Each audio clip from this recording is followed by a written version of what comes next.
پیسه نداشتم که پیش دکتر ببرمش. در وضعیت طفل دوا قلم جان داد.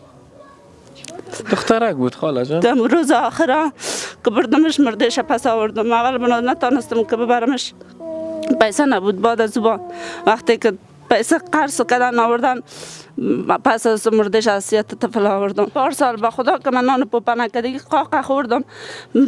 تو دگیران شدم. گفتم خود دیگه هر کس که. بسم الله الرحمن الرحیم. دوستان عزیز، امروز در کنار خواهر قرار داریم که اینا 3 تا دخترک دارن و شوهرشان تکلیف عصبی داره، کار کرده نمیتونه و یک فرزند اینا که من نمیفهم بچه‌ک بود یا دخترک، گفتن در سر گرسنگی فوت شده.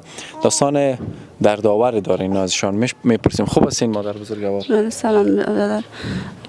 میشه که از مشکلات زندگیتون بگوین، از اینکه کس کمکتان میکنه نمیکنه، چگونه میگذرانین زندگی را؟ خوب است دیگه، چی پروردگار میچر خب کمتون میرسه مرا دیگه. من از این بیادرم خواهش میکنم که بر ما کمک کنه که چیزی نداریم دم خانه، بخی اقتصاد ما ضعیف است، چیزی نداریم که بخوریم دیگه. شوهرمان تکلیف حساب داره، نمیتونه کار کردن دیگه، فشار میاد سرش، هم تو چپه میشه، در مارکت میره کارش نمیشه پس میاد. خوب است دیگه. از این بیادرم خواهش میکنم که ما هر مسلمانی کس کمک کنه. او طفلکتان که گفتین وفات کرد در سر گرسنگی، او چقدر وقته بوده؟ او 1 ساله بود، سینه بغل شد. پیسه نداشتم که پیش دکتر ببرمش. در وضعیت طفل دوا قلم جان داد. دخترک بود خاله جان؟ در روز آخر که بردمش مردهش پس آوردم. اول بنا نتانستم که ببرمش، پیسه نبود. بعد از وقتی که پیسه قرض کردن آوردن، پس از مردهش از وضعیت طفل آوردم. و بعض اوقات که طفلکایتان گریه میکنن در خانه که نان نمی باشه، که شما نان و قاقی چیزا را برشان گفتین آماده میکنین و چی احساس می داشته باشین همون لحظه؟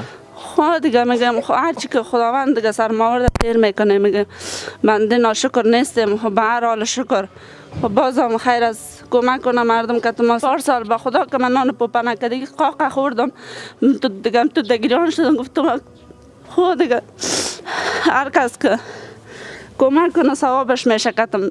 بله، فامیلای این چنینی را فراموش نکنیم. سفره هر کسی رنگین نیست. خیر میشه که چند نوع غذا را از سفره خود کم کنیم تا مادر بزرگوار و امثالش نانهای پوپینکی نخورن. میتونین خانواده را کمک دستگیری کنین، خالی از اجر و پاداش نخواهد بود. همیشه برشان دعاگویشان هستم، دعا میکنم. در 5 وقت نماز بشین دعا میکنم، به سر سرخان بشینم دعا میکنم. هر مسلمانی که کمک کنه دعاگویش هستم، برش دعا میکنم. خداوند جنت فردوس بر نصیبش کنه، خداوند آخرتش خوب کنه. خیر باشین مادر بزرگوار. لینک ها مشاهده میکنین و السلام علیکم و رحمت الله.